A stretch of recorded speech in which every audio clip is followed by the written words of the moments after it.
bandiraɓe hunde salim ha woni connexion salim. Bon, merci qui j'espère bien. Merci que connexion est faible parce que mbiri wara connecté non et réseaux sociaux du goɗɗi comme WhatsApp, comme Telegram en quoi non. Ɗin non ça marche mais Facebook surtout direct kam ko sali. Te hande vraiment jinoɗen yewtude ko actualité leydi ndi, actualité mo ganduɗa enen fof ndendi ɗum. Enen fof kadi en jiiɗum actualité mo ganduɗa laani men gilay wargoji ɗi hakkude no rewɓe mbardate hande leydi ndi c'est trop. En jiiɗum drogue nana jagge e leydi ndi ñande fof drogue koko jagga, yamba koko jagga. Yimɓe nani mandila na mbara rewɓe men ɓena mandila na mbara babiraɓe men ɓena mandila na mbara yummiraɓe men. Donc c'est des choses ganduɗa c'est l'actualité poɗɗo yewtede aussi ko joljole. Mais ɓurno wonde haqqille meɗen ko yewtude surtout ko fayti e politique gaddaɗo e nder meɗen te on n'a pas encore compris so ɓen cuwa famde holko addi yoga e caɗele tout le temps eɗen mbaɗi constaté ɗiɗo temps uji probléme aji ne keewi entre galleji tarihaji ɗi probléme aji ne keewi hen quoi entre galle El Hadj Malick galle Ahmad Bamba trakuji ɗi ɓe beddidirat ha ɓoy wiye entre Moustapha Sy et Serigne Modou Kara c'est ɗum ɗon ko politique. C'est-à-dire il faut pas men ɗum ummiri men ko dow c'est-à-dire que eɓe gandi hande Sénégal pour wadde ɗum déstabiliser ala fof ɗo ɓe mbawi rewde so wona e diini islam o. Il faut aussi mbaɗen rappeler yimɓeɓe Sénégal jogui que 95 ou 96% de musulmans, jogui 3% des chrétiens walla mbiyen catholique. Donc ko heddi ko sa ƴeewi seeɗa wona 100% leydi ndi ganduɗa ko leydi diine, c'est-à-dire parce que christianisme o ko diini, musulman o ko diini. Maintenant kamɓe fof won koɓe cali mais koɓe cali ko waji ɓe batti ɗum rewde joni dans les églises ou bien ndew ɗum dans les ɓe ganduɗa kamɓe goni chef religieux ɗi. Donc ɗum ɗon jeunesse hande o yoɓe pin woto ɓe gabba e won haalulaji sinon ɓe natat e ko koɓe potani nadde. Kono actualité ɓurmi hen yidde yewtu koko fayti e communauté LGBT o mo ganduɗa o sukki noppi amen quoi. Sukki noppi amen par ce que eɓeni mbaɗa ha joni bousculé eɓeni porce eɓeni mbaɗa bousculé Sénégal yo wat accepté mariage homosexuel e nder leydi ndi, mariage lesbianisme ko wiyete ko ɓeɗo ɓe ganduɗa ko rewɓe ndesdira e rewɓe ɓe ko worɓe ndesdira e worɓe taw jomum en dokke liberté totale mbaɗa ko jiiɗi wadde ko. Donc ɗum ɗon eɗen gandi ko oni woni e duñji Sénégal yo wat ɗum. Maintenant en jii la fois passé sorti on ɗon mo soko debbo waɗi nde o yeehi notiyade jonde nde nde o notino ko haali par rapport e interprétation mbo Macky Sall watno ha o wi donc Sénégal en cuwa parde pour wadde accepté mariage homosexuel. Donc kanko soko debbo o arti hen mais ko ɓuuri raɓɓi tan woni enen en mbiyani parde en mbiyani wadde parde mbiɗen ken ngala hen. Ça c'est clair, on n'est pas d'accord. En jaɓani ɗum en jiiɗa en gona leydi ndin ɗon. Donc te eɗen gandi oni sono duña Sénégal rewata ɗum koye France. Oni so tawi ina duña Sénégal rewata ɗum koye France. Donc France wona e duñje men par ce que kamɓe goni colonisateur uji meɗen kamɓe kalfuno en. Il faut pas men gueɗel gotel woodi ça c'est du politique ko ɗum politique mo ganduɗa c'est des lobby kamɓe mbaɗi ɗum. Donc sa ƴeewi momi rokkuma on exemple goto e nder mois d'octobre oɗo mois d'octobre 2019 début mois o darorde lewru octobre won suko debbo goto moɓe mbaɗi lancé ɓe mbi ko imam toon to France te ko debbo. Son ƴeewi woɗɗidirani e nde haala Aïda Diallo ummi e leydi ndi woɗɗidirani quoi manam nde ɓe gaddi nde kayto haala tan ɓe mbaɗi ɗum lancé ɓe duñi ɗum e réseaux sociaux woɗɗidirani e nde Aïda Diallo wiya nde gayete eyyi nana inde sukaɓe walla nana humo dewle walla nana rokkiro dowuji walla nana waɗa wone gueɗe. Donc ça dit que ɗum ɗon ko droit de l'hommiste en ɓe goni e duñji leydi ndi yo mbaɗ won hen gueɗe. Ça dit que wonko ganduɗa so ɓiɗɗo Sénégal waɗi ɗum teyani koko duña. Donc garten hen état Sénégal soit ko ɓe ngala guite soit ɓe ngala haqqillaji soit ko kamɓe goni complice. C'est simple comme bonjour soit ɓe jeyata soit ɓe nanata walla ɓe pamata walla sont des complices pour addude de pour dagnude homosexualité e nder leydi ndi way kono kamɓe soit ɓe jiyata soit ɓe nanata soit ɓe ngala haqqillaji walla taw ɓe ngala walla taw ko kamɓe goni complice uji kamɓe goni jaɓɓe ɓe yo affaire o wat par ce que ɓooyani haydara en jii suko debbo goto rewi e suko debbo goɗɗo wi accata yayiraɓe kaali babiraɓe kaali o wi o accata yimɓe foof kaali o wi o accata yimɓe mbiɗum pourquoi accata o wi saabu oɗo ko mbomri mum soko debbo wi on ko mbomri mum koko jooɗi ha un bon jour tan wi e koko accata ɗum ina toppitoyo dewgal mum koko hawritta e joom galle mum kanko soko debbo o wi ɗum wonata il faut ɓe jaa justice mais imaginez bien onon holnon debbo daroroto e Sénégal un pays mo ganduɗa comme Sénégal 95% de musulmans debbo daro hen ina sukka e debbo bandum ina wi oɗo debbo mi accata ɗum saabu ko mbomram état Sénégal ina ndaara on suko debbo o waɗaka condamné o fiyaka o torlaka o waɗaka haydara elle est là avec des autres saabu kanko no yeyndi ha affaire o ɓuurimo doole oɗon gandi no waɗi elle a appelé des associations ɓe ganduɗa o des associations ji ɗi ganduɗa pelle ɗe ganduɗa ɗe gonɗe e nder Sénégal daraniɗe communauté LGBT mbaɗaɗe reconnaître au niveau du ministère de l'intérieur toon ɓe dañi récépissé ji maɓɓe soko debbo ko ɗen pelle noddi wi yoɓe gar ɓe mballa ɗum berma heptu mbomri mum te omo woni debbo oya ina woni debbo mbiye 1 2 won école goto mo ganduɗa nani Kaolack école mo ganduɗa neɗɗo mawɗo innira ɗum e nder leydi ndi mais ɓe jeeyi toon ɓe gaddi 15 couples homosexuels ɓe mbi eɓe kuma dewle mumen avec l'intervention police waɗi o ñan hen ɗum haaɗi ɓe warede mais hande tawanno ko pittali mabɓe jeeyi ha jejjitama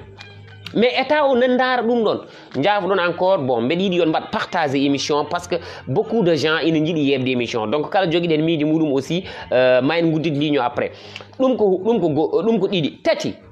bon en mbawa hande jooɗade Sénégal sen pini tan wiye Moustapha Sidé wi'i ni Modou Kara wi'i ni sa haali wiye wota haal ɓen kala innuɗoɓe warete mais qu'est-ce qui se passe holkoɓe mbaɗata préparé kamɓe koye mabɓe koɓe chef de religieux ji walla ala koɓe nelaɓe walla ala ils n'ont pas encore compris par ce que probléme mbaɗowo e nder religion musulmane probléme mbaɗowo entre les chefs religieux caɗele mbaɗoɗe entre tariha ko ɗon wajiɓe ɓe ndewata mbaɗa déstabiliser leydi meɗen c'est par ça que en jii hande gueɗel gotel kalnanmi moon drogue hande no natirtini Sénégal no heewi no ɓurti boom chaque semaine ma drogue jagge mais où sont les complices hoɗo complice uji goni drogue ummotoke extérieur drogue poɗɗo yaade Guinée walla poɗɗo yaade Mali walla poɗɗo yaade Burkina walla poɗɗo yaade leydi gondi rewa Sénégal rewa ɗo yalta ɗo nangue ɗo parfois yaha parfois ɓe mbiya ɓe nangui tant de drogue wiye won hen ko waɗi disparaître e nder Sénégal drogue nan ɗo jagge à tout moment mais bandiraɓe kaalen gongo holko taki Sénégal nani jogori bonde e nder 1 an walla e nder 2 ans walla e nder 10 ans Sénégal nani jogori bonde depuis presque quelques années so ƴeewi joni Sénégal plein journée kawrata homosexuel ina ŋoɓma ina tappisoma ina holluma wonde min komi homosexuel taw jomum suuɗaki flagrant ni aɗa ƴeewa ete bandiraɓe kaalen gongo français ɗiɗo ɗi ganduɗa ɗi kamɓe goni derrière tout cela mais les français hande eɓe gandi France hande fait partie des pays e nder Europe ɓurɗi hewde julɓe France waɗi ko 6 millions de musulmans koɓe 6% e nder leydi France mais Sénégal ɗo enen joguiɗen ko 95% heddi ko christianisme heddi ko fecci e yimɓe heddiɓe ɓe mais comment 6% France 6 millions eɓe jogui ɗum toon taw ko julɓe mais 6 millions e nder gendi France mais ha hande won leege e nder France a suusa toon murnade so tawi mbiyeɗɗa ka a waɗi bourha walla nandite arabeɓe soɓe jiima aɗa juula eɓe jogui yitere nde ɓe ƴewatma ha hande a suusa wonde France en tant que musulman mbaɗa épouser 2 femmes pourquoi a suusa ɗum c'est parce que constitution leydi mabɓe woni ko jaɓani ɗum sa waɗi épouser 2 femmes ko goto ɓe mbaɗata reconnaître keddiɗo mbiyatma ko ya accu oɗo wawa won debbo ma nul ne peut épouser 2 femmes plus qu'une femme debbo goto mbawɗa resde a wawa res rewɓe ɗiɗi France mbimi de par ce que ko constitution mabɓe dogata toon mais comment Sénégal kamɓe eɓe ngara eɓe mbaɗa min imposé yen gumma e constitution meɗen e tawten ɓe constitution maɓɓe mbaɗen koɓe jiiɗi ko te or ko kamɓe ɓe mbaɗani ko jiɗɗen ko nos émigré wonɓe France hande sa silani toon jumde ha memɗa debbo ma walla piiɗa ɓinguel ma mais kaso mbaloyta mais enen e nder religion meɗen neɗɗo fof no foti jogui droit wadde éduqué ɓiyum neɗɗen jogui droit habredirde e joom suudu mum joom suudu fotani bonde neydi e joom galle mum joom galle fotani wonde violent e yesso joom suudu mum ça c'est vrai dine islam addi ɗum salade mais France ittanani julɓe gueɗal min noon mbiyatmi te eɓene gara gayete e Sénégal eɓe mbaɗa obligé nos états nos chef d' état eɓe mbi ɗumen mbaɗe feere ɗum ɗo yo won actuellement eɓene mbaɗa préparé holno dewle rewɓe e rewɓe dagoroto e nder Sénégal holno dewle worɓe e worɓe dagorto e nder Sénégal et ça il faut nous disons non il faut mbiyen en ngala hen hande en ngala hen jangde te wota hay goto miiji ɗum ça dit min je ne suis pas d'accord avec un président qui répond par nous ne sommes pas encore prêts non non non non min parata abadan daiman min ngala hen minen ɗum ɗo min ngala hen c'est clair gueɗel keddigel ngel hande est ce que vous croyez ko onon ɗiɗo assassinat ji ne mbayi hewde est ce que ko maire ñande fof nanon kaari yari sangara wari debbo mum yarateno koye lebbi jeeɗiɗi lebbi jeetati walla lebbi ɗiɗi walla lebbi tati ñande fof nanon kaari de yuwi yummum walla yuwi bammum ñande fof nanon kaari de wari joom galle mum mais ɓeɗo worɓe waroɓe rewɓe mumen e ɓeɗo rewɓe waroɓe worɓe mumen mais holko état o fadi hen holko état o fadi e ɗum ɗon te pourtant à chaque jour ɓe gaddanat men ko des faux débat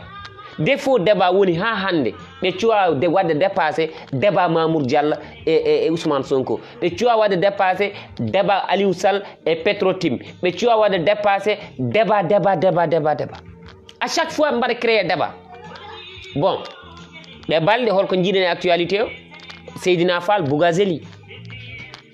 Bougazeli mo ganduɗa o tawrama tant de faux billets ɗi ganduɗa ɗi ina tolnoyo 30 milliards francs CFA comment un député de l'Assemblée nationale député mo ganduɗa gonɗo actif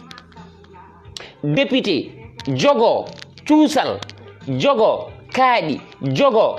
wasde wonde dima ara ha devant l'Assemblée nationale e damal Assemblée nationale ina yaltina xaalis faux billet ina totta ɗum neɗɗo te ina andi ko faux billet woni non un député en tant que député en tant que voix du peuple en tant que joguiɗo konngol windere en tant que neɗɗo cuɓaɗo suudu sarɗiji mo ganduɗa an foti wiide ala an foti wiide eyi un député mais après deƴƴen après gonen e yaade e faux débat ɗi gonen e haalde gueɗe goɗɗe ganduɗa ala fayide mais parlons de ça kaalen ɗum ɗo eɓeni bonna avenir ɓesguji meɗen eɓeni mbaɗa promotionné actuellement l'homosexualité lesbianisme homophobie eɓeni mbaɗa promotionné ko wiyete ko prostitution eɓeni mbaɗa ɗo gueɗe ɗe ganduɗa ɗe eɓeni jaaha eɓeni namna sukaɓe men e gueɗe bonɗe drogue oɗo garowo e nder Sénégal mais homo wattamo consommé mais où sont les consommateurs c'est ça la question ça la vraie question où sont les consommateurs holɓe goni hutortoɓe on ɗon drogue holɓen kutorto yamba o tant de kilos chaque jour que Dieu fait on a min jaggi 1000 kilos min jaggi 500 kilos min jaggi 1 tonne min jaggi mais où sont les consommateurs mais les consommateurs ko ɓen ɓe ganduɗa ɓe sont considérés hande comme des responsables waɗaɓe ɓe hande considérés comme des nobles wone ɓe ganduɗa ɓe sont des ministres wone ɓe ganduɗa ɓe sont des députés wone ɓe ganduɗa ɓe sont des grands hommes hande e nder leydi ndi jaggateɓe comme des références mais ce sont des vrais consommateurs ou des vrais distribuateurs waɗoɓe distribuer ɗen gueɗe oɗon gandi wona coomo c'est pas quelqu'un comme Dialal qui est le distributeur de won hen gueɗe won hen drogue aji won hen taux drogue wonɗo taux drogue tolnoto valeur de des millions walla des milliards mais oɗon gandi wona Dialal waɗa ɗum distribué mais oɗo faux billet mo ganduɗa plus de 30 milliards faux billet wiye naggama e député bandiraɓe mille je crois que enen on est en train de dormir mais il est temps qu'on se réveille pinen weeti Sénégal wajibi ni bonno dum légion politique entrée de massacre ibini mbara massacre pinal leydi meden ibini mbara pinal ngal ibini mbara religion ibini mbara jikkuji meden nos valeurs non mais attends mais joni comment enen e deƴƴat tan eden ndara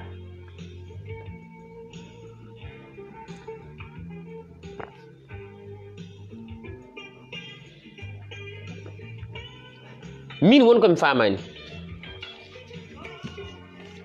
il faut pamen gueɗel gotel no woodi hande ɗo ɗo jaretɗen ɗo gorkati debbati en ɓe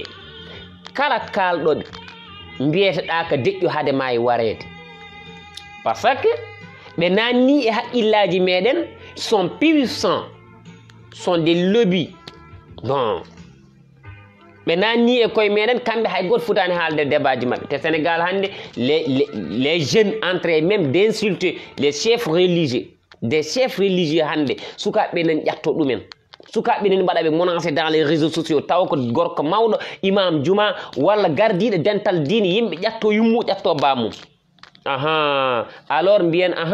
wota hay goto haale l'homosexualité wota hay goto haale maçonnique franc maçonnerie wota hay goto haale lesbianisme wota hay goto haale e won hen gueɗe rewɓe jooɗo mbi koko kumata dewle worɓe jooɗo mbi koko leldoto e worɓe hono muɗumen rewɓe jooɗo mbiya ko rewɓe leldoto debbo jooɗo devant tout le monde wiya ina jogui question holko debbo waddata e gorko non mais attends enen joni ɗum ɗo foof joɗɗen ndeƴen mbayenne elle ko en wumƴi par exemple hande ummade 2012 faade hande mi totta mon tan ɗiɗo kawuji ka Thione Seck ka Ngaka Blindé ka Bougazeli combien d'argent woni ɗon taw foof ko faux billet je vous rappelle aussi billet 2000 francs CFA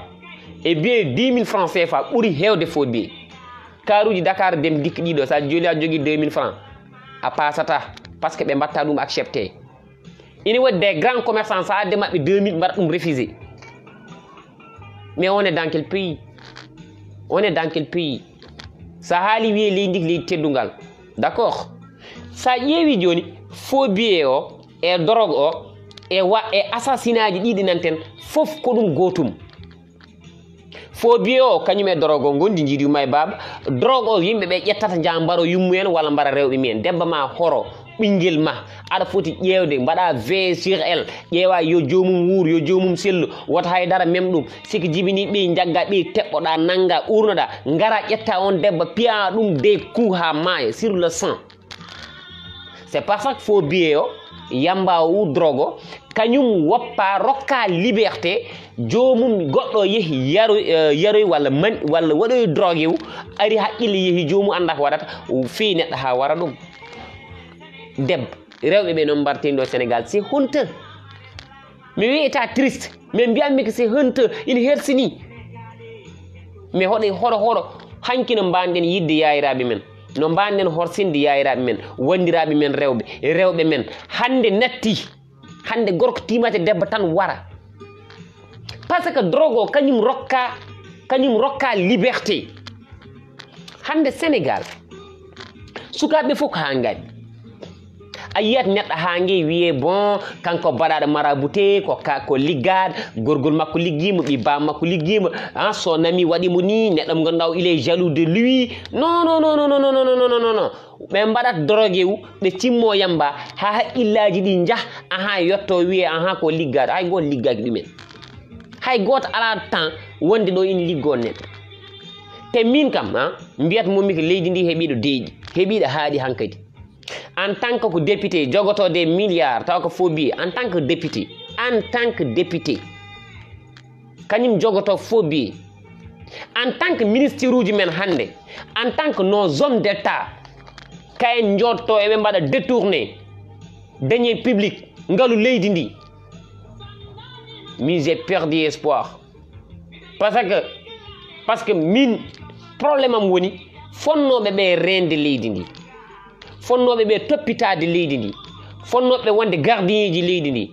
fonnoɓe wonde avocat ji leydi ndi fonnoɓe wonde justice population fonnoɓe wonde des acteurs de développement hande kamɓe jooɗi eɓe nawa leydi ndi e sous développement eɓe nawa leydi ndi e gueɗe bonɗe. On a perdu nos valeurs parce que ardiɓe men ɓe goni ɓe gona yimɓe ha par noon jooɗɗen wiya an wota goto haal kala kalɗo wiye koko boniniɗi. Vous croyez que haala entre Moustapha Sy et Modou Kara walla haala entre iwi ga Ahmadou Bamba demoon na ci géej gi walla bi muy dem gouverneur nii la demee walla Hadj Malick lii moo ko tere woon dem. Vous croyez que ça c'est des petits débats? Non, c'est des grands débats. Que débat ji mawɗi goni ɗon. Te y a des gens qui ont derrière eux won wonɓe caggal ɓeɗo haaloɓe ɓe ganduɗa ɓe kamɓe aɗon gandi koɓe jiiɗi yo probléme won entre les guides religieux quoi, yo probléme won hakkude maɓɓe, yo probléme won hakkude tarihaji ɗi, yo probléme won hakkude population, yo probléme won probléme aji ɗinno noon so jeeyi ha keewi. Maintenant kamɓe ɓe mbaɗa koɓe jiiɗi wadde ko, ɓe mbaɗa créé hareji, ɓe mbaɗa créé dukoji, ɓe mbaɗa créé penale, ɓe ngara ɓe pawa ɗum ɗo wiya ahan Sénégal ahan haare wayni ahan haare wayni ahan haare wayni. Non non non non non non non non, caloɗen ɗum. Salif Keita ko wi waji ɓe nana kala ni o foti waɗen ni o foti. Salif Keita c'est tout ce qu'il a dit c'est vrai. Kala probléme waɗi e nder Afrique français ɗi goni derrière. Kala problème waɗi e Afrique français ɗi goni derrière. Et alors ils sont là en train de corok eɓe naata e cuuɗi men eɓe cora eɓe corta eɓe naata e galleji men eɓe cora e less leece men ina wiye oɗo tubaka de notortoko Binta, o notortoko Penda, o notortoko Rek, o notortoko Demba. Eɓene dans le Fouta, eɓene dans le Ferlo, dans le Ɓundu, dans le Jolof, dans le Fuladu, eɓene Dakar, eɓene Mbour, eɓene Thiès, uniquement pour andude jikkuji men, pour andude comment on éduque nos enfants. Holɗum woni valeur aji meɗen, holɗum woni ndimagu men, holɗum woni neɗɗagu men, holɗum woni pinal men, holɗum woni gandal men, holko jiɗɗen e holko celiɗen, ko ɗum tan ɓe mbaddata. Tout ce qu'il veut c'est ça. Ɗum tan ɓe jiɗi. ɓe jiɗi tan ko andude holno Sénégal naaɓe gurdata, holno jokkireten enɗam men, holno gurduɗen hakkude men, hol jaggodiral gongal hakkude men, holno gurduɗen e diine men, holno gurduɗen e pinal men, aada men. So ɓe gandi ɗum ɓe jaaha raccak ɓe gara ɓe bonna ko jaaten ko. Actuellement wona ɓe darni pelle plus de 15 associations ɓe ganduɗa ɓe homosexualité LGBT tan ɓe darni LGBT ɗum tan ɓe darani. Plus de 15 associations fo dañi récépissé ji men. Aha, ministre de l'intérieur wi soɓe ngari eɓe mbaɗa ɗaɓɓade yoɓe dokke récépissé ɓe mbaɗata hen wonde kamɓe koɓe homosexuel en walla koɓe lesbienne en. Ɓe mbaɗata hen koɓe yiɗɓe arde wallude orphelin en, walla koɓe walloɓe almuɓe en, walla koɓe walloɓe miskineɓe en, walla ko kamɓe koɓe yiɗɓe addude don eɓe totta ɗum duɗe ɗe walla ko waynon. Ɗum ɓe mbaɗata e statut ji maɓɓe e statut intérieur. Ɗum ɓe mbaɗata hen quoi woni kuule maɓɓe nderiji, kuule nderije gonoɗe e ɗerewol keptinirgol. Ɓe mbaɗata hen kamɓe koɓe ara walluɓe almuɓe walla koɓe ara wallude ɓe yimɓe ɓe ganduɗa ɓe ko cukalon nangga yummumen e bawmumen jiyaka e ko neha nder galleji ɓe balla rewɓe jogui ɗumen ɓe walla ala ɓe ballata ko miskineɓe. So ɓe mbaɗi ɗum e kayitaji maɓɓe ɓe totti récépissé ji ɓe jaa soɓe jeeyi ɓe mbaɗa contraire. Mais les récépissés natti wadde valable. Récépissé o natti wat valable. Récépissé sa waɗi ɗum demande règlement intérieur maɗa a windi ɗum a waɗi déposé a tottama récépissé a waɗi autre chose ko jiidani e ko mbaɗɗa e règlement intérieurement, récépissé o natti wat valable juridiquement, natti wat valable par ce que ko mbinoɗa ko e ko mbaɗɗa ko jiida. So neɗɗo wima fayi ko Dakar ka kanko wima o fayi ko Dakar, an o accuma ko galle ma, mais an pinda aɗa jogui lawol yaade Wourossogui, jaaɗa Wourossogui tawɗama toon, mais woto wimbo o feni deƴƴu tan wanmo sanctionné direct, wanmo sanctionné direct. Mais deƴƴu par ce que an a andi déjà o c'est un menteur, o feni parce qu'il t'a menti, parce qu'il t'avait dit que il voulait aller à Dakar, donc an a yeehi Wourossogui a tawi ɗum noon parce que ɗum kam parce que ko mensonge mo ganduɗa o an foti waɗan ɗum sanctionné hoorema. Aha noon eɗen jooɗi eɗen ndi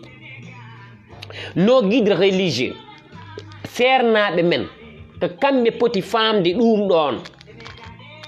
ɓe calo débat ji entre eux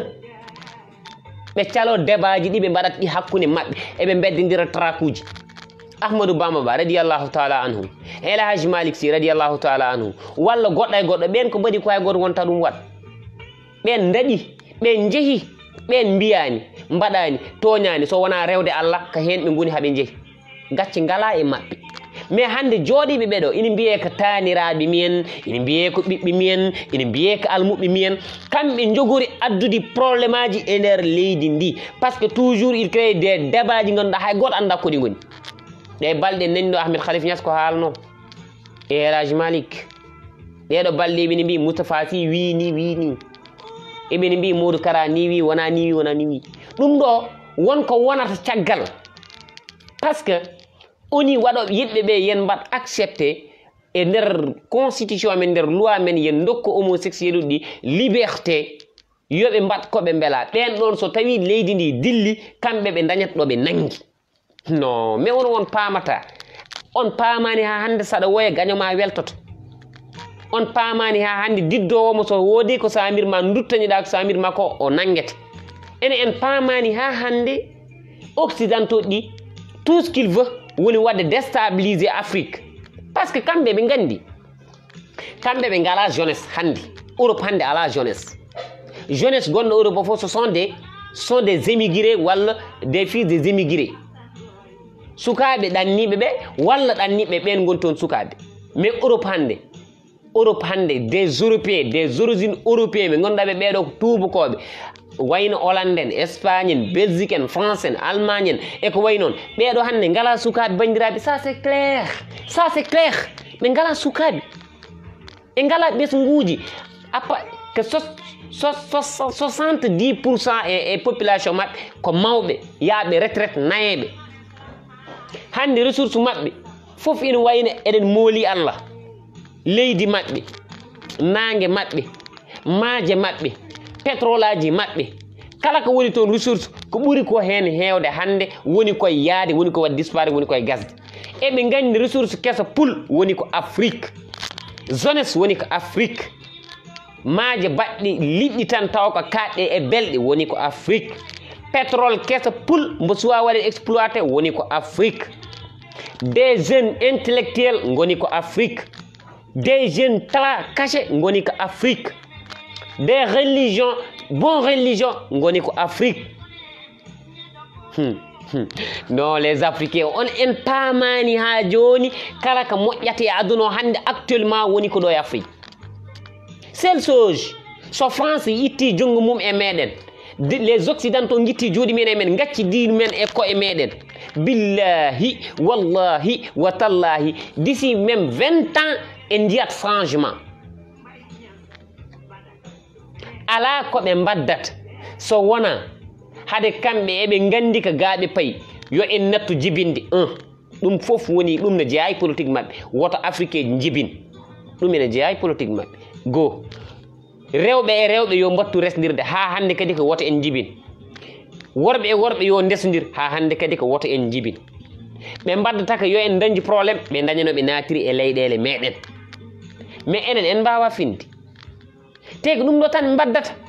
te ala koɓe mbaddat ƴeew ko ɗum ɗo tan ɓe cohli guerre entre ethnie guerre religion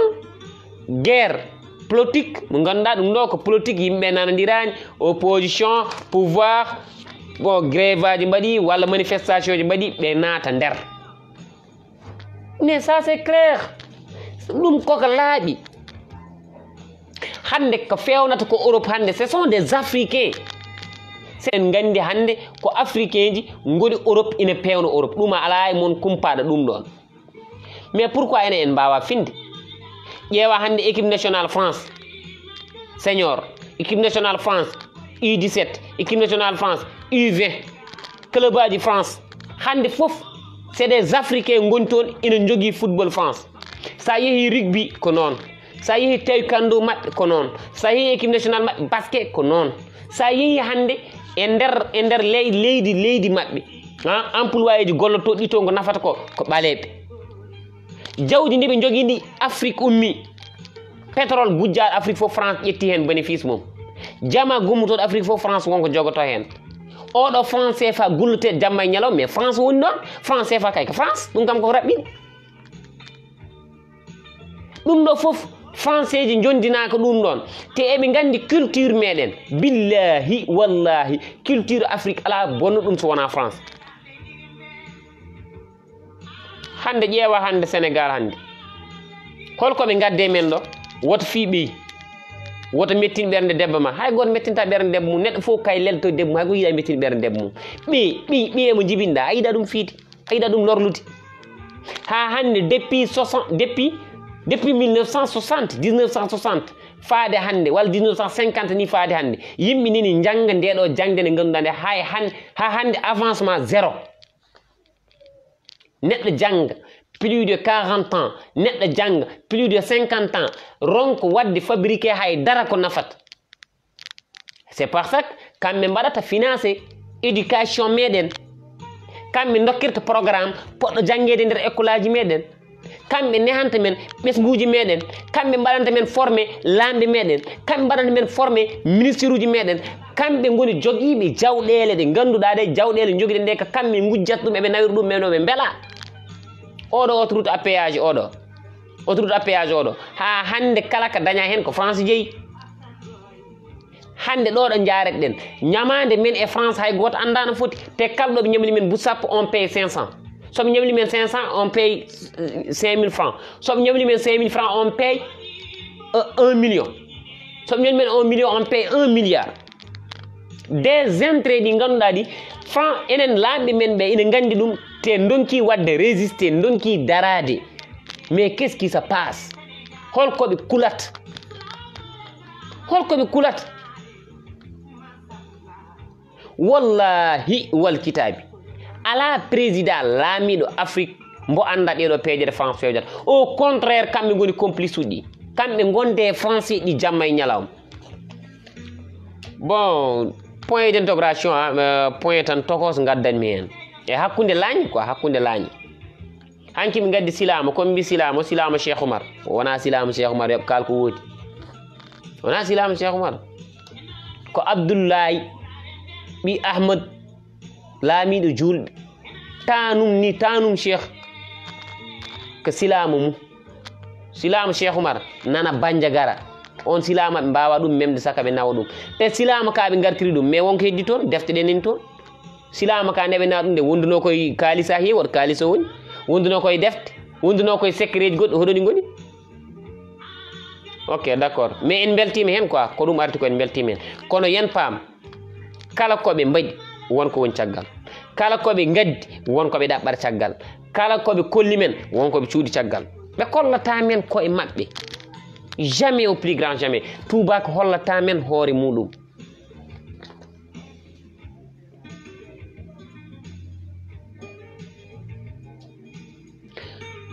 son ƴeewi gorkati debbate hande e nder leydi ndi eɓeni joguiɗo doole ɗe ganduɗa ɗe billahi wallahi wa tallahi hay goto anda doole ɗe no poti par ce que gandata eɓe jogui doole tan sa inniɓe tan wodat nodduɗoma privé et frère ne parle pas ça si ils sont puissants mais est-ce qu'ils sont plus puissants que Dieu est ce que kamɓe ɓuuri wadde puissance e Allah ko Allah woni puissant ko Allah tan foti hulede neɗɗo biɗo Allah haydara sali ɗoftade ko Allah haalno on foti ko warede on foti ko torlede foti ko hoynede mais wiyoɓe ɓe wajiɓe mbaɗi puissance ko ɓen ni eɓe jeeya e rokkuɓe wajiɓe doole ɗum ko goho hande sa ƴeewi Sénégal hande prostitution mbaɗaɗo ɗo déguisé hay goto anda no wayi ayi mo hokkumon exemple goto par ce que hande noon ko fandal muɗum mbaɗɗen il faut pamen exemple o woni on jii actualité men hande ina jeeya hen taalibe yangi yelwan daara yi janggale tuñu sérigne de liggéey haala yi merci peut être ina woodi won hen ko woodi peut être mais wonko ɓuri ɗum jojjude yaade famille wonɓe e dow pomuji passager uji gonɗi ɗi Dakar jiya mère de famille mo ganduɗa o elle est avec ses enfants e dow pommuɗi walla less pommuɗi siko auto ɗi ngaari avec circulation embouteillage o cukalon kon jaha ina mbeeɗa juuɗe ne jelo ina gadda ina totta yummiraɗo konƴo jaltagde mbiyatma ko dooma may 100 francs dooma may juróom dooma may fukki dërëm gelɗa yah gelɗa yah gelɗa yah ɓe gara ɓe totta yayiraɗo te ɓe jarata koye à l'âge de 5 ans à l'âge de 6 ans mais avant eɓe kaala taalibe kay yoɓe kaal ɓen par ce que on ɗon yayiraɗo o ala ko ñaami o ala ko yari saabu jelari hay dima goto yiiɗa ɗum cukalon konƴon eko jogui droit wadde janggude ɓe poti ko jangguinede te ɗum état o haalani ɗum goppen ɗon deeƴo sa naati e Dakar hande min yeehi wona wiya ko yiya min yeehi ha jiyanmi hooram des prostitué nani toon goni e nder galleji ɓe mbaɗaka ni reconnaître goni e nder galleji des prostitué ganduɗa won hen sont des étrangers ummiɓe e sous région jeeyi Dakar won hen kadi gummi koye nder leyɗele goɗɗe ngari ɗo won hen kadi ko ɗo sont des sénégalais ethnie ɗi foof nen toon ɓe gonani e baruji ɓe gonani e hôtel aji ɓe gonani e liyeji ɗi ganduɗa ko liyeji spécial pour kamɓe ɓe goni koye liyeji ɗi ganduɗa ɗo kamɓe tan beela mbaɗi ɗum formé jaha e Dakar aɗa hawray dey mais ɓen est ce que wona ɓen état o fonno habde te ɓen état fonno wadde feere ƴeewa holko woni probléme maɓɓe ce sont des prostituées yoɓe ƴeewani kowoni probléme maɓɓe par ce que ɗum ɗon fof wonko woni caggal wonko woni derrière wonko ɓe mbaɗata créé wonko ɓe mbaɗata préparé wonko ɓe mbaɗata préparé caggal wonko woni ɗon en majjani ɗum ɗo fof ko c'est juste pour bonnude jikkuji men pour sernude men e diine men sernude men e ndimagu men sernude men e pinal men sernude men eko caloten ɗen hanki ɓe gara ɓe mbanna men ɗum bon mention spéciale mbeɗa salmina Oumou Pullo Sow mbeɗa salmina Amadou Bari Pullo Diawo Diamanke bon mi salminima mbeɗa salmina aussi Siley Yaye Thiam ko noon calminirten Arɗo Sangourane Djiby Ndiaye Lamine Sow en calmini Alcoline Keñi bon vraiment a salminama mo ganduɗa ko Abdourahmane Bal Abdoulaye Dia Ibrahima Ba Ibrahima Thioy Alpha Oumar Samba Dia la Poulga comment tu vas Daouda Diallo Mamza Ngaydo donc Demba Balde Daouda Diallo en calmini Amadou Ba omo ganduɗa ko kanko ni Mouhamadou Jim Diallo Pullo Ba en calmini Ibrahima Thioy Pape Kandiaye en calmini Ceerno Aliou Moussa donc bandiraɓe en calmini yeɓoɓe yewtere nde foof Issa a salminama donc c'est juste pour wiide moon enen foof koye responsable uji eko kewi ko hande goto foof ɗo mbawɗa wonde tinno wat feere ha mbaɗa éduqué ɓiye Oumou Pullo Sow mi salminima il paraît que mbiɗen ha yani connexion ma no wawi taw wonno wayi walla taw ko min connexion woni moƴƴani ha mais mi juurimama mention spéciale vraiment mi weltanimama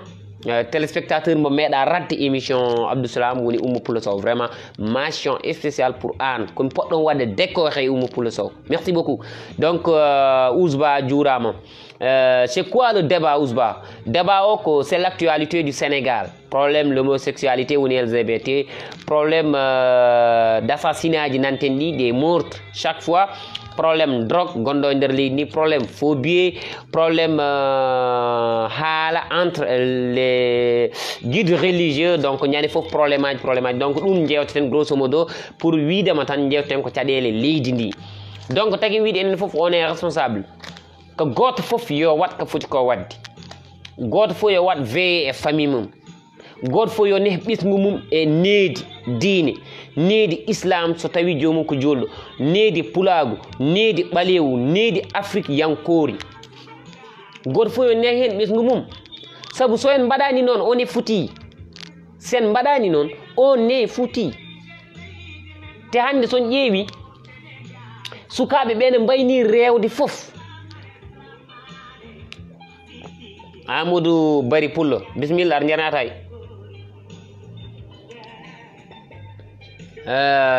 sa ƴeewi taki wiide mon enen foof on est des responsables jinmi wiide mon ko sa ƴeewi hande sukaɓe hande Sénégal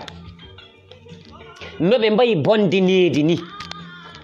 min haali noɓe mbayi bondineedi ni mi rokkaten exemple probléme Samas oɗo jawtuɗo ɓooyani des jeunes très jeunes jeeyta ina jaabo ceerno Samas taw ganda hay kalata ça c'est impolitesse bonnedagal ni woni ɗon min noon jiirumi ɗum mais pourtant ɓen ɗon sukaɓe ɓe jiyani tan mais wonko woodi face e maɓɓe wonko huccite maɓɓe ne haɓa e maɓɓe ɓe mbasi pinal ɓe mbasi needi ɓe mbasi diine ɓe mbasi pulago ɓe mbasi neɗɗago ɓe mbasi foof neɗɗago ɓe mbasi foof pourquoi ɓe mbawa habde e lobby maçonnique uji gonɗi e leydi ndi ɓooyani ɓe gaddi ɓe mbi ɓe mbaɗi dénoncé mo ganduɗa kay woni chef mo ganduɗa kay ardi grande loge maçonnique gonɗo e Sénégal woni Yérim Thiam mo mbaɗi o dénoncé yimɓeɓe fof mbaɗi ɗum partagé famille mum hande ɓe gandano ɓe foof gandi pourquoi sukaɓe mbawa wadde face avec les lobbies des lobbies maçonniques gonɗi ɗo e Sénégal pourquoi pas ɓe mbaɗa face e ɓe kuccitay ɓe kaɓay darniɓɓe ɗo yo jukkuji bon yo pinal bon ɓe mbawa habde e wonɓe ɓeɗo ene mbiya yo diine bon yo islam momto wiyoɓe ɗo woto Cheikh Tidiane rewe wiyoɓe ɗe woto Ahmadou Bamba rewe woto Ahmadou Bamba ñemtini woto Cheikh Tidiane ñemtini wiyoɓe ɗo nelaɗo woto ñemtini wonɓe ɓeɗo ne kaɓo diine islam ne kaɓo sunna ha kaɓo farille pourquoi sukaɓe mbawa yaade jaabiyoɓe en pourquoi ɓe mbawa yaade ɓe ƴettoɓe en pourquoi ɓe mbawa yaade bonay ɓen needi pourquoi ɓe mbawa yaade ɓe kela manna ɓen te pourtant soɓe ƴeewi tan ɓe jiyat mais ayi sa huuli reedu fulɓe mbiyan noon en ko huuli guiƴum suusi mawnum a accata oya mbo poɗɗa jaabade jaaboɗa oya mba fotani jaabade sabu aɗa andi oga mo jaabiɗa wattama haydara feetama muccitama waratama rendintama yimɓe yo piima oy to mo ganduɗa aɗa andi sa felliti habde makko a warat mbo wallo warma piyama wallo fiima poolama wallo folma doga on mais eɗen jogui ko kalduɗen kalen gonga kalden e ɓeɗo dariɓe ɗo ene mbiya yo debbo res debbo kalden e ɓe wonɓe ɗo leydi ndi mbi yo gorko res gorko kalden e ɓeɗo ɓe ganduɗa enen mbaɗi carte men gotan ɗemɓe ɓe gondi des député eɓe pijere ngaalu men ɓe ganduɗa ce sont des ministres eɓe mbaɗa détourné kalis leydi ndi ɓe ganduɗa hande ce sont des DG eɓe mbaɗa détourné kalis leydi ndi pourquoi en mbawa haalde ɗum Sénégal moƴƴo mahata ɗum ko gongo il faut yimɓe kaala gongo hay goto wawa wonde ɗo ina haala fenade ina wiya ana jooɗo e dow gonga walla ana jooɗo e dow gonga ne haala fenade non non gonga haala ɗum gacca fenade walla kaala fenade gacca gonga a wawi rendin gueɗɗe ɗiɗi foof et puis neɗɗo so tawi o wona kulɗo Allah on wawi hulde gonga mais sa huuli Allah a hulata gonga sa suusi Allah noon kula gonga wonno sa suusi Allah Allah accittama koye hoorema so accidima e hoorema ala ko mbawɗa sa huuli Allah Allah jagguma waɗma e yeeso muɗum jagguma renanma hoore muɗum kala ko woni yeeso ma aɗa wawi haalde tawi tan ko gonga aɗa wawi haalde tawi ko fenade haalta mais au contraire mbatten hande cukalon tokosoñ daron ƴetto seranaɓe darono cabita seremɓe seremɓe nani hen daro ina bonno guuri seremɓe aussi ɓoyani kom waɗi article goto Amadou Pullo Bari oɗo elle wi article o ceerno jooɗi e photo mum ñaami ha haari yari ha ɗonniti site goto ari ƴewde ɗum internet goto ari ƴewde ɗum pose ɗum question no neɗɗo foti wayde o wi neɗɗo Allah ina yara sangara neɗɗo Allah ina yaha e debbo janana walla yaha e debbo mo resani neɗɗo Allah ne wona gojjo neɗɗo Allah ina wona dendinowo yimɓe neɗɗo Allah ne wona naafique kono neɗɗo Allah fenata ñoota non mais attends jannguɓe paamani ina bonna haqqillaji meɗen te koko janggi paamani ils n'ont pas encore compris kala baɗɗo compris kala baɗɗo comprendre bien le Coran discours ma wonno wayi taw wona wonen discours aji ɗi ganduɗa ngala sens hande par exemple hande nos jeunes gandata tan zone sénégalaise o min nde paaɗen ɗo vraiment min j'ai perdu l'espoir quand j'ai regardé quelqu'un comme Ousmane Tounkara qui est à l'Amérique ganduɗa o so waɗi direct 2 heures de temps wadde insulte yimɓe tan o waɗata insulte Youssou Ndour insulte Papa Diouf walla Wally Seck insulte extra insulte Macky Sall insulte Mimi Touré insulte Aïda Mbodj insulte ñande foof insulte des insultes et pourtant waɗat ɗum suivre que des millions de personnes waɗat ɗum suivre que des jeunes sénégalais waɗa ɗum suivre que des jeunes wiɓe ɓe kañumen ina pini ina paami te neɗɗo jooɗo acca temps mum won professeur goto mbiɗa temps ina saƴi mais jeunes uji hannde ɗi ganda ɗum neɗɗo jooɗo pendant 2 heures de temps ina yeeɓa neɗɗo an ƴatto tan non mais attends mais on jeune est ce que omo fini mais est ce que omo faami mais oy to ƴattotoɗo omo woni à l' étranger est ce que omo yiɗi Sénégal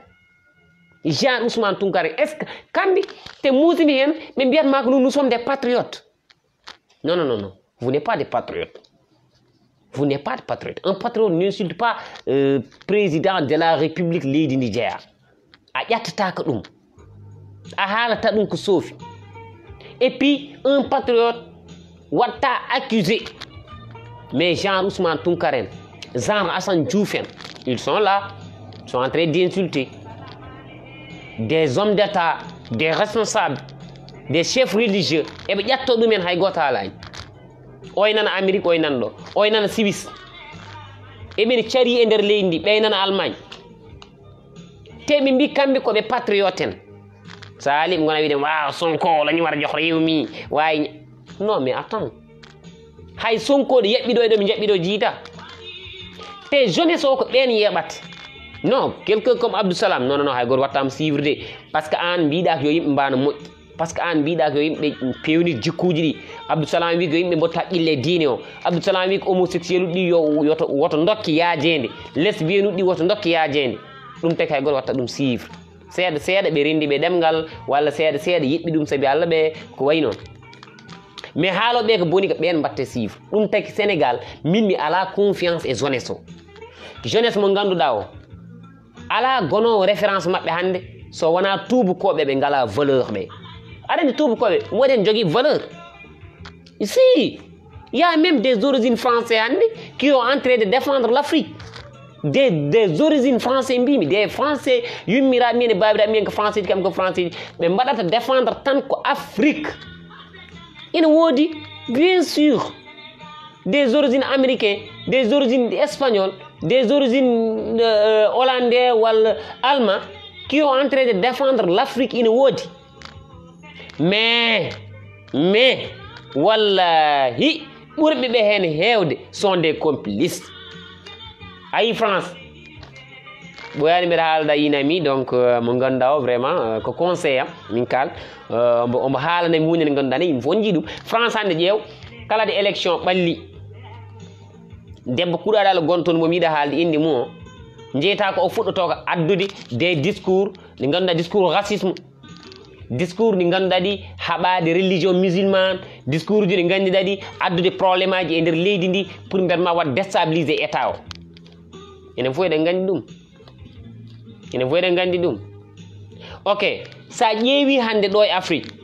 opposant ji meɗen natti jogade ndimago par ce que kala opposant sikkata woni wonde opposant ko bonnude leydi woni wadde opposant ko fende woni wonde opposant ko wadde créer des débats des faux débats won cikko woni wonde opposant ko wonde penowo won sikkoɓe woni wonde opposant ko darade aɗa bonno nguru mawɗo leydi ɗum ɗo foof ko valeur men boni a yiyat hande président fotma watma sermon oɗon gollodo fina un bon jour itta tottoruma totta goɗɗo darɗa gona ƴettade ɗum aɗa waɗa ɗum traité de n'importe quoi te pourtant an ɗo gonɗa ɗo votre compte bancaire ina waɗi plus de millions ko président o tottuma ɗum saabu ko poste mo tottunoma ko hen gujjuɗa ko hen da hen joɓaɗa hoɗo valeur woni jiyaɗo hande par exemple neɗɗo wiye ko julɗo walla wiye ko chrétien wona musulman wiye ni o ko chrétien walla wiye o ko musulman aɗa yenana an ko an foti haɓade ɗum ɗo non seulement haɓata ko ɗum mais an waɗata ɗum ɗo e Sénégal hande mais nannoɓe ɗo drogue ce sont des Sénégalais nanno wonɓe ɗo ne pewno faux billet ina bonno halis leydi mais ce sont des Sénégalais mais wonɓe ɓeɗo hande ina kaɓo waɓine Diadji Diouf en ɓen ɗon mais ce sont des Sénégalais dariɓe pour uniquement yo Sénégal wat voté loi homosexualité yo loi o voté yoɓe ndesidir eɓeni ɗo mais wonɓe ɗo hannde ne mbaɗa recruter des jeunes talents ɓe ngannduɗaa ɓe des jeunes ɓe ngannduɗaa ɓe hannde ɓe jogii ko bac plus 5 des jeunes ɓe ngannduɗaa mbaɗi soutenir leur thèse walla des jeunes ɓe ngannduɗaa ɓe dañi hannde maîtrise walla licence won grand tomuji gonɗi e ndeer leydi ne mbaɗa ɓe recruter ina mbatta ɓe franc-maçon ji ina duña ɓe e ndeer leyɗeele maɓɓe e ndeer gure maɓɓe eɓe bonna sukaaɓe min horam min même pas un mois on m'a traité franc-maçon wallahi wal kitabi on m'a traité franc-maçon on m'a traité franc-maçon moi-même. C'est pour ça que beaucoup de jeunes hande, beaucoup de jeunes sénégalais sont rejoints les sectes maçonniques. Ils mbaɗi rejoindre sectaji maçonnique ɗi hande kala ko mbaɗɗa mbiɗa ka franc-maçon. Mine un gars m'a dit bon j'ai entendu dire que bon vous êtes un franc-maçon. Je lui dis mais qu'est-ce que ça veut dire ça? Pour être franc-maçon hono mbatta? O wi kam non min mi anda min mi anda mbinu mais quelles sont les régions haɓe mbi min comme franc-maçon ɓe mbi par ce que aɗa waɗa porte laafma mboɗeew ka a meeɗaka ittu après mbimi ɗum mais attends far mi ittu laafa mboɗeew ittu mbi ɗum laaf kadi mbeɗa jooɗo une semaine tan waɗani porte laaf ka mais quand je suis devant les caméras bon j'ai l'habitude de porter laafam et quand pourtant les gens disent que signe o signe franc-maçon petit partage mais ayi ɗum ɗon fof waɗi ɗum ko franc-maçonnerie heewi bon gueɗel keddingel ngel mi wiyani président o liggaki non ça je ne le dis pas ça mi wiyta non il a travaillé il a fait quelque chose il a fait beaucoup de choses ni mais